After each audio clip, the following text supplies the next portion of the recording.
आज जिस जगह पे मौजूद हूँ, मेरी बैग पे आप देख रहे होंगे कि पहाड़ मौजूद हैं और यहाँ पर एबटाबाद का यूँ कह लें कि वैसे तो कहने तक हम हर दफ़ा कहते हैं दूर दराज का इलाका है, पर यहाँ की हालत वही इंसान बता सकता है जो इन सड़कों पर सफ़र करके है, जो सामने कच्ची टूटी फूटी रोड है उसके बाद सफ़र करके यहाँ पे पहुँचने के बाद ही पता चलता है कि ये किस कदर मुश्किल तरीन रास्ता था, मुश्किल मरला था हमारे लिए यहाँ पर पहुँचना।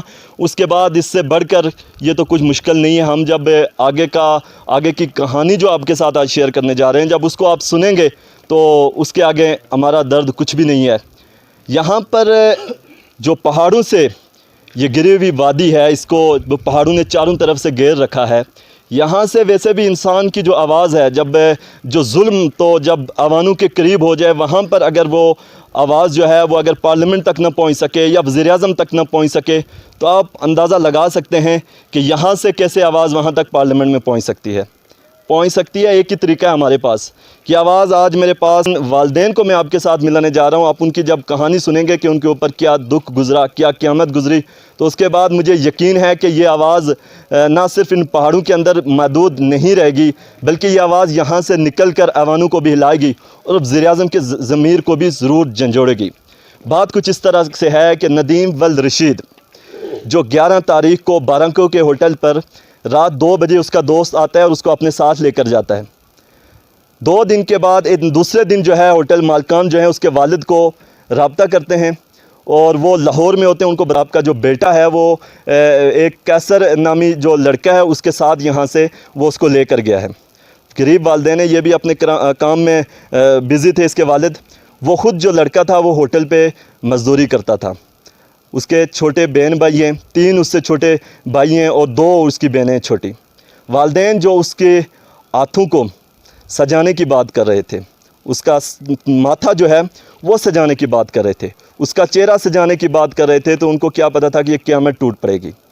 14 तारीख को फिर रिपोर्ट दर्ज जो थाना जो बाराको है उसके अंदर। आज जब हम सुबह 10 बजे इस्लामाबाद से निकलें तो उससे पहले थाना बाराको के अंदर भी गए। वहाँ पर मौजूद SHO हबीब साहब से भी हमने इस केस की जो मालूमात थी वो इकट्ठी की कि ये वाक़या कैसे पेश आया। फिर उसके बाद सबसे जो दर्दनाक पहलू है इस पूरे वाक़े का, उसके अंदर यह है कि 16 तारीख को नदीम, जिसकी उम्र 19 साल की है, सेक्रेटेरिएट थाना के एरिए के अंदर से उसकी लाश बरामद होती है। आएँ सुनते हैं वालिदैन की ज़ुबानी कि नदीम पे क्या गुज़री, उन पर क्या गुज़र रही है और आप लोग कैसे नदीम के वालिद की आवाज़ बन सकते हैं। जानते हैं, मेरे साथ मौजूद हैं नदीम के वालिद, इनसे हम बात करते हैं कि आपके क्या वाक़या पेश आया जो मैंने पहले बताया। क्या इसी तरह ये हुआ, इसी तरह आपके जवान साला बेटे को जो है वो कत्ल कर दिया गया? जी सर, ऐसे ही हुआ। मेरा बेटा वहाँ पे काम करता था, प्रिंस होटल था। उस होटल पे काम करने इतना छोटा बच्चा कौन भेज सकता है। गुर्बत की वजह से वहाँ भेजा, काम कर रहा था, तो रात को 2 बजे वहाँ से उन्होंने अगवा कर लिया। कैसर नाम का लड़का था। जब मैंने होटल पे गया तो मुझे होटल वालों ने इतला दी, तो फिर मैंने पूछा कौन लेके गया उसको, तो वो कहते थे कि ये कैसर नाम का लड़का पहले भी आता था इसके पास और वहाँ से रात को 2 बजे लेके गया। कैसर नाम का जो लड़का बता रहे हैं, ये इसके साथ इसका क्या ताल्लुक था, क्या रिश्तेदारी? ये सिर्फ स्कूल की रिश्तेदारी थी। स्कूल में ये एक जगह रहते थे, पढ़ते थे, तो फिर वापस घर आ जाते। वहाँ से इनकी दोस्ती शुरू हो गई और उसको रात को 2 बजे जो है अपने कमरे से साथ उठा के लेके जाता है। अच्छा, ये वारदात अगर उसने किया तो अभी तक क्या आपको मिले कि किस वजह से उसने उसको मारा, क्या वजह उसने बताई है? उसने अभी तक तो कोई वजह नहीं बताई, किस वजह से बताई ये तो पुलिस बताएगी उसको, वो बताएंगे, फिर उसको कुछ होएगा बताएंगे तब। अच्छा, ये बताएं रशीद साहब कि आप जिस इतने दूर दराज इलाके के अंदर मौजूद हैं, यहाँ पे यकीनन MNA MPA भी मौजूद हैं, सियासी पिंडट भी काफ़ी यहाँ पे बैठे हुए हैं। मुझे ये बताएं कि इंसाफ दिलाने के लिए जो आपने जंग लड़ी, थाने के अंदर गए, रिपोर्ट हुई, 14 को आपकी रिपोर्ट दर्ज होती है, 16 को जाके लाश मिलती है, इस पूरे अरसे के दौरान, और आज जो है वो 20 मार्च हो चुकी है, इस दौरान यहाँ की जो सियासी क़यादत है वो आपके घर पर आई या उन्होंने रब्ता किया हो कि हमारे हल्के का एक चश्मो चिराग जो है उसको इस्लामाबाद के अंदर मार दिया जाता है? उस हवाले से किसी ने आपसे रब्ता किया? नहीं, किसी ने कोई रब्ता अभी तक नहीं किया। कैसे कह सकते हैं कि ये इंसानियत के यहाँ पे इंसान बसते हैं? कैसे हो सकता है कि एक MNA MPA यहाँ पे आपके पास क्यों नहीं आया? गरीब आदमी का एहसास कौन करता है? गरीब आदमी का कोई एहसास करेगा तब भी कोई आएगा ना। यहाँ पे किसी ने आपसे राब्ता तक भी नहीं किया? अभी किसी तक हवाले किसी से ने नहीं, किसी ने नहीं किया, कोई नहीं आया हमारे घर। आपके बच्चे कितने हैं जी? कितने मेरे बच्चे? 3 बेटे हैं, 1 बेटी है। तो एक सबसे बेटी है। बड़ा बेटा ये था, इसकी मैं शादी करवाना चाहता था कुछ दिन बाद या कुछ साल बाद, तो ये अल्लाह ताला ने का निज़ाम था, बस ये लड़का अच्छा, जब आपको उसके बारे में पता चला, एक वालिदैन के जो दर्द होता है वो बयान में नहीं कर सकता, मेरे पास वो अल्फाज नहीं है, आपको किस वक्त पता चला कि उसको मार दिया गया? चले पहले तो गुमशुदा था, तो जब आपको पता चला क्या मुझे, आप पे मैं गुजरी यहाँ होती? से मुझे फ़ोन आई जब, तो मैं जा रहा था तो रास्ते में मुझे बताया कि आपका बेटा जो है वो मिल गया है। मैं बड़ी खुशी महसूस हुई जब मैं वहाँ क्लिनिक अस्पताल पहुँचा, तो वहाँ पे मेरे बच्चे की डेड बॉडी थी। जब मैं डेड बॉडी देखी और मैं ज़मीन पर गिर गया, मुझसे बर्दाश्त होना बहुत मुश्किल था, बहुत इंतहाई मुश्किल था। रशीद साहब, मेरे पास मुझे जब भी आप मुझे बता रहे हैं तो एक मुझे दुख भी महसूस हो रहा है कि ये वालिद के लिए एक बड़ा दर्दनाक लम्हा है कि जब उसका बेटा वो पहले गुमशुदा 3-4 दिन हो, फिर उसके बाद अचानक से पता चले। उसकी वालदा को आपने कैसे बताया होगा? वालदा का जब बताया तो उसको वैशी के दौरे पड़ रहे थे अंदर। अभी भी यही सिलसिला है, घर में हमारे मातम तो बना हुआ है, आप सब लोगों को पता है, तो लेकिन ये हमारा घर जो है ये अब रोशनियों से हट चुका है। आप क्या अपील करते हैं वज़ीर आज़म इमरान खान से, चीफ जस्टिस इमरान साहब से पाकिस्तान ये से? अपील करता हूँ कि आपके घर के सामने क्या नाम है, गवर्नर हाउस के साथ सेक्रेटरीएट के अंदर, सेक्रेटरीएट के सामने पास लाश पड़ी हुई थी और उनको इतना मालूम नहीं है कि यहाँ कौन मार के गया है, यहाँ कहाँ से आई है लाश, कैसे आई, किस तरह आई। किस मुंह से मैं बात करूं? मदीना की रियासत है, मैं फिर बात करता हूं तो वो सियासी बातें हो जाती हैं। क्या मदीने के रियासत के अंदर एक वज़ीर आज़म के कुछ किलोमीटर के फासले पर मुल्हक का एरिया, जो जानते हैं इस्लामाबाद के बारे में, उसके साथ का एरिया है, सेक्रेटरीएट के अंदर 2-3 दिन तक सेक्रेटरीएट के उस एरिया के अंदर लाश पड़ी रही है। 2 दिन बाद पता चला, तो फिर हम कहते हैं कि हम इंसानों की दुनिया में रह रहे हैं। रशीद साहब, ये मुझे बताइए कि इस हवाले से आप वज़ीर आज़म से आपका क्या पैगाम है और चीफ जस्टिस से क्या पैगाम है? क्या कोई मुल्ज़मान जो हैं अपना असर व सूख रखते हैं इस जगह पे केस के हवाले से? वज़ीर आज़म साहब से अपील है हमारी कि हमारा ये जो मामला हुआ है इसको पाया तकमील तक पहुँचाए और हमें इंसाफ दिलवाए। हमें इंसाफ चाहिए और कोई चीज़ नहीं चाहिए। आपका जो केस है ये बाराको थाने में चल रहा है? जी जी, बाराको थाने में चल रहा है, अभी चल रहा है। इलाके के यहाँ पर कसीर तादाद में लोग मौजूद हैं। मैं पहुँचा हूँ यहाँ पे, आपको शायद मैं वो अल्फाज नहीं है जो बयान कर पाएँ कि ये कौन कितना दूर इलाका है। सुबह 10 बजे हम इस्लामाबाद से चले थे और ये अभी 5 बजे का टाइम है जब हम ये प्रोग्राम कर रहे हैं, तो इससे आप अंदाज़ा लगा सकते हैं कितना दूर इलाका है। लेकिन यहाँ की जो सियासी क़यादत है, ये जो हल्का बनता है वो मैं आपको बताता चलूँ कि NA जो है वो NA 15 है और उसके साथ ये PK 36 बनता है। यहाँ से जो MP है, क्योंकि मैं तारफ़ इसलिए करवाता चलूँ कि ताकि पता चले यहाँ की सियासी क़यादत के हवाले से।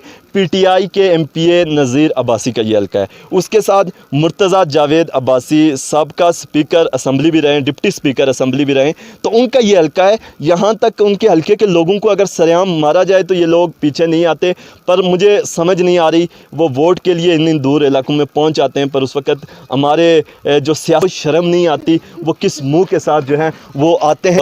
वालिदैन नदीम की वो मेरे सामने आई है, मैं इनसे बात करता हूँ कि माँ जी ये बताएं कि आप क्या अपील करती हैं? आपके बेटे के साथ जो जुल्म हुआ, कैसे आप इसको मुझे इंसाफ चाहिए। मेरे बेटे के साथ बहुत बुरा है, उसने केक माया, उसने दान गिर गए और उसकी ठीकरी और बड़े शोर से मरा। अपनी हमारे साथ जुल्म हुआ है, बहुत जुल्म हुआ है जनाब। मैं कितने बात कर अपनी ज़बान में मैंने होश ये नहीं बचा, मेरा ज़ाया हो गया, दिमाग भी उठ गया, जवानी मुक गई, मरीज आदमी हूँ। माँ जी आप बताएं कि आप क्या जो है वज़ीर आज़म इमरान खान से क्या अपील करती हैं आप? मुझे इंसाफ चाहिए। हमारा बच्चा गया, मैंने कौन संभाल सी, अफसोस में मर गई। आपका बेटा बड़ा था, सबसे बड़ा था? सबसे बड़ा 20 साल का बेटा, छोटा बच्चा मेरा तो 5 महीने का हो गया, एक 11 साल का है, बहुत छोटा। मैं मर गई हूँ, मैं जिंदगी मर गई हूँ, मेरा बच्चा मर गया, जालिमा मार चुड़ी। अफसोस। ये क्या यहाँ के सियासी लोग आपके पास कोई आए आपके यहाँ पे कोई पूछगछ करने के लिए, आपके दुख को तकसीम करने के लिए, दुख शेयर करने के लिए? नहीं, कोई नहीं।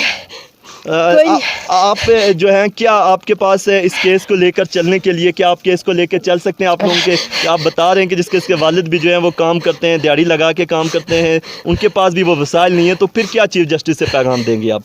आप कह देंगे अल्लाह की मुसाफिर हो, आपके पास कुछ नहीं।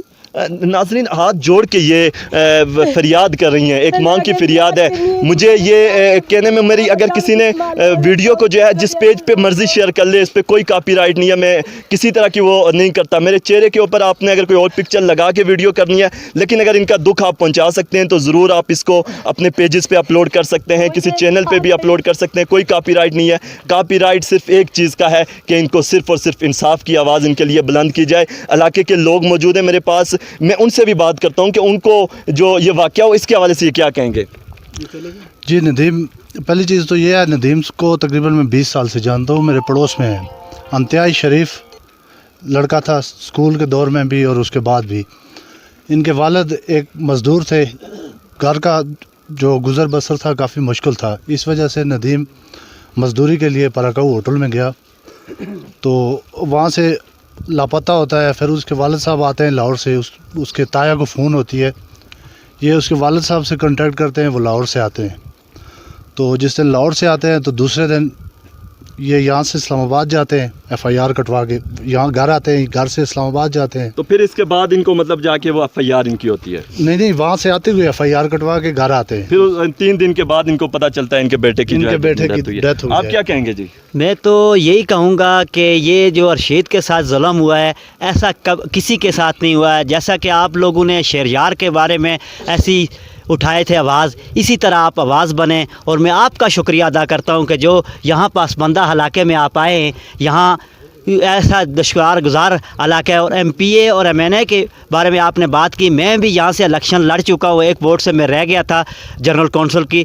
तो MPA ने और MNA ने फ़ोन पे तो रब्ता दोनों ने किया है, हम ये नहीं कह सकते कि फ़ोन पे नहीं किया है। लेकिन यहाँ आने की उन्होंने ज़हमत इसलिए नहीं की है कि वो क्योंकि गाड़ी में वो कैसे आए? आपकी रोडों की हालत वो उनके लिए नहीं है, ये हम जैसे गरीब लोगों के लिए आती है जो पहुंच जाते हैं ना, वो कैसे पहुंचेंगे? वो किस मुंह से रोड पे चल के आएंगे? वो उनको जो है इसलिए नहीं आते हैं कि हम जीप में आते हैं यहाँ, तो जीप में आने की वजह से उनको जो है वो आपस में थोड़ा मुश्किल होती है, तो वो उनके पास दूसरी इलेक्शन के दौरान तो वो पैदल भी आते हैं, रात को 12 बजे भी आते हैं। लेकिन यहाँ एक बड़ा सानिया हुआ है, इस सानिया की वजह से यहाँ नहीं आए हैं। तो हम इंशाल्लाह इनको वोट नहीं देंगे, हम कहेंगे कि ना MNA को देंगे ना MPA को देंगे। ऐसे हमारे इलाके में सानिया होते हैं। इस सानिया और खनका ऐसा पुरअमन इलाका था, और यहाँ पर ऐसा सानिया उन्होंने क्या किया है कि ये प्लानिंग के साथ हुआ कि उन्होंने, उनके पास तंदूर था, उन्होंने 3-4 लाख में तंदूर बेचा है, बेचकर यहाँ फिर उसके बाद दूसरे दिन हमारे बच्चे को इन्होंने अगवा किया, अगवा करके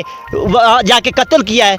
तो ये इंसाफ है? ये मदीना की रियासत है। इमरान खान साहब, आप प्राइम मिनिस्टर, चीफ जस्टिस से मैं ये अपील करता हूँ कि ये मदीना की रियासत आपने बनाई हुई है। चीफ जस्टिस साहब, अगर कहीं ये गांव से बाहर शहर का मसला होता तो आप ये मसला हल करते, लेकिन ये गांव का मसला है। इमरान साहब, मेरा बेटा जवान सा बेटा 20 साल का मारा गया, मेरा गुजारा नहीं, हमारा कमाने वाला कोई नहीं, और इतनी बहुत गरीब आदमी हूँ मैं, मेरे पास कैसा, मुझे इंसाफ चाहिए। आपको मांझी पता है कि वो किस जगह उसकी मौत हुई है? इमरान खान साहब के जिस बन्नी गाला जहाँ पे वो रहते हैं, वहाँ से आपको पता है वो कितने दूर था? सलामाबाद बरकाऊ था। तो वो मतलब उसी इलाके के अंदर इमरान खान साहब जहाँ पे रहते हैं उसके करीब ये वाक़या हुआ है? करीब ये वाक़या हुआ है। तो आप क्या कोई और पैगाम देना चाहें? बस मैंने इंसाफ चाहिए, मेरा बच्चा भी गया, मैंने कौन संभालेगा? नाजरीन, जैसा कि आपने सुना कि जो नदीम था उसको बड़ी बेदर्दी के साथ कत्ल किया गया। इससे जो हमारे माशरे के लिए एक सबक है कि हमारे यहाँ अक्सर हमारी दोस्तियाँ जो होती हैं, हम ऐसे लोगों से करके बैठते हैं जिनका हमें इल्म नहीं होता, और वो वक्त के साथ जाके पता चलता है कि ऐसे लोगों से दोस्ती जो होती है वो हमें मौत के मुँह में भी धकेल सकती है।